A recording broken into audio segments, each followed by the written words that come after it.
Welcome. Today, we're going to show you how to decrease the text size in the WhatsApp app on your PC using a simple keyboard shortcut. Whether you're looking to make your chats more compact or just prefer smaller text, this quick guide will help you achieve that in no time. Let's dive right in. First, open the WhatsApp app on your PC. Make sure you're logged in and ready to go. Once the app is open, navigate to the chat where you want to adjust the text size. This could be any conversation, personal or group.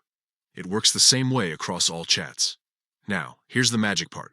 On your keyboard, press and hold the Ctrl key, then tap the minus key.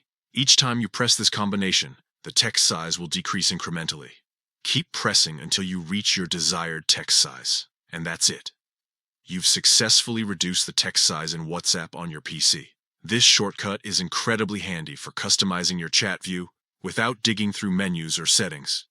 If you ever want to increase the text size again, simply press Ctrl and plus instead.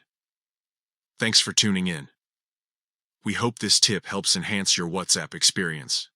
If it did, feel free to share this guide with others who might find it useful. Happy chatting!